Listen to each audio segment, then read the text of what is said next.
Hi, Aries Sun and Rising. Welcome to your November 2023 Astro Update. It's Raina here. So, the month of November comes after the month of October, and the month of October is eclipse season. I'm recording this right on the cusp of the first eclipse, which is happening in your opposite sign of Libra, and that affects your seventh house of committed partnerships. So, with that theme in mind, um, you know, and by the way, that because some of you may be listening around the time of that eclipse, and the actual date of the eclipse is only important to talk about the time frame of not just that day, but the days around it. Even September may have impacted certain people in terms of how it affected them. And going into November, we may be still dealing with the aftermath of some of those changes. So, that particular solar eclipse has a karmic flavor to it because the South Node is in conjunction with it. And the South Node is the karmic past. And it's, even what we have already experienced in this lifetime, we are, if you buy into this theory that we are here in the first place for growth, for expansion, then anything that is, stuff that we have dealt with for a while, this is something that we're trying to, in other words, we're trying to always bring new life into our life and not just be stagnant. And I think Aries people are pretty good about this anyway. So anything that happens, I think you can roll with the changes. So on the 4th of the month, Saturn turns direct at 0 degrees of Pisces. So Saturn has recently entered your 12th house back in March, which is so funny because here we are talking about November, and it's like I'm recording this in October, but even that is like 8 months ago. And it seems like just yesterday when Saturn went into Pisces. So we can see how fast time is going, at least for me. It's been going very quickly. And so this, I think Saturn went into, I'm sorry, I think Saturn went retrograde back in June, was it? Something like that. So it has been months since Saturn went retrograde, let's put it that way.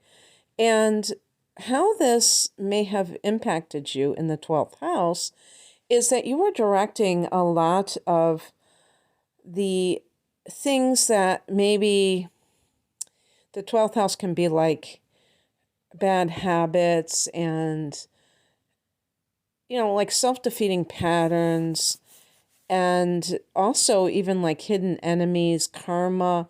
Saturn is the lord of karma. So when Saturn is in that 12th house, you can feel like you're having the dark night of the soul because these things become acutely, you become acutely aware of these things. And the good thing about Aries people is that they tend to be proactive. So anything that doesn't feel very good, you may try to find a solution for it. But it may be one of those things where it's really more about you sitting with yourself. The 12th house is the hermit house. And so it's not about distracting yourself with action. As a matter of fact, you might not be able to distract yourself. The 12th house can be hospitals and prisons. But prison, I was even thinking like of Saturn retrograde, you might feel imprisoned emotionally, especially if you refuse to look at your stuff.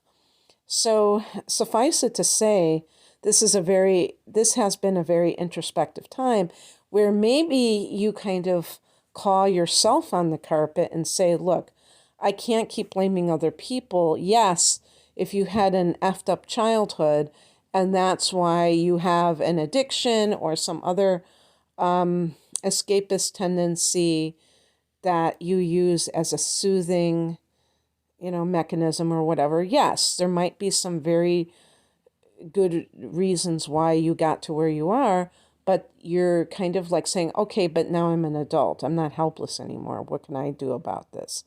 And this can be a really great time, now that Saturn is direct, to discipline yourself spiritually. Aries is a cardinal sign and you're a fire sign, so you're very active. Aries has, I don't know if I'm saying this right, I never say this word, indefatigable energy. You have a lot of energy, let's put it that way. And so, because you're a fire sign that's masculine, you tend to like to mingle with the world, the outer world. You love to do new things, Aries is the first sign. You're very pioneering, you're very adventurous. And so it's very easy for you to kind of drop the past. But, unlike Cancer, who just lives in the past sometimes. But the thing is that you can't drop the past because it can influence you, even past lives. And that's where the 12th house is also, really active, but the 12th house can be the unconscious mind, which means that the memories are activating certain behaviors, but we have amnesia about it. And that kind of sucks because we may feel very compelled to do things that are self-destructive. So addictive tendencies. Addiction is not just substance abuse. It can be a lot of things. And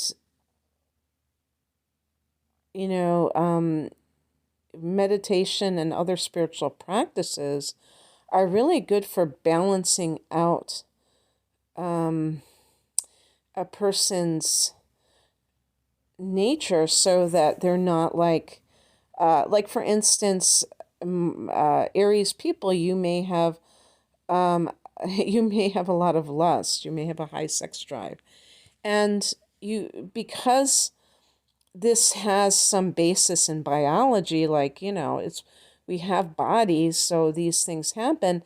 People can justify these things without really looking at how it is impacting them at a deeper level. Is it draining them in some way? Are they losing energy? There are spiritual practices associated with retaining that kind of power. Not to say going in one extreme or the other, but this idea that, not being compulsive or self-indulgent, So all of these things can come into play. The way that you behave towards other people.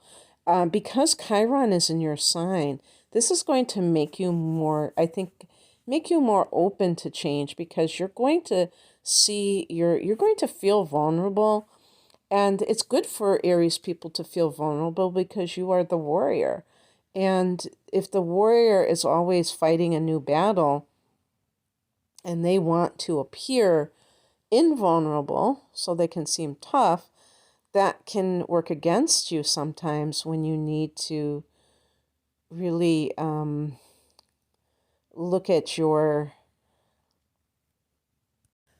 patterns. And Saturn is this very stern parent that wants you to shape up.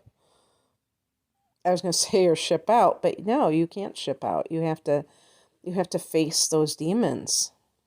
On the 8th, Venus goes into Libra, and this is your opposite sign, opposite house. And this is, if you've had any kind of legal matter, the 7th house can be that. Venus can be money. Maybe there's a payout of some sort or the arrangement for a payout. This can restore harmony if there had been any kind of, issue with you and another individual in the house of relationships. That can smooth things out. 13th, new moon at 20 degrees of Scorpio. Your 8th house. Yes, the phoenix rising from the ashes. The ashes, you had a full moon at the end of September. So there's your ashes, baby. This is another water house. So this is more spiritual influence, maybe new spiritual practices or trainings. Training to be a shaman, perhaps. On the 22nd, Sun goes into Sag. 24th, your ruler Mars goes into Sag, so that's significant. Where is Sag for you? The 9th house. This is an area of long-distance travel, other forms of expansion, mental expansion through higher education. This is a very, positive, a fire house, very positive. It trines you, so that's really peachy keen. I bet if you're under 40, you may never have heard that term before. I mean, I'm being funny because this is like way beyond my years too. But anyway, this is really compatible energy for Aries being a trine, but just with the Mars vibe. I love that. I love that for you. You might be the globe trekker, somebody who just really wants to travel. What do they call that? Wanderlust. On the 27th, full moon at 4 degrees of Gemini in the 3rd house of communication. What news will you hear? Will it be something about a sibling? Will it be something about an aunt or uncle or cousin? Are you ending your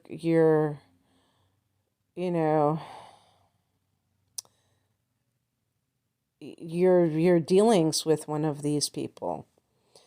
Full moons can bring endings, but it can bring understanding. Maybe it dawns on you a certain dynamic you have with a sibling that perhaps hasn't been pleasant and why that is.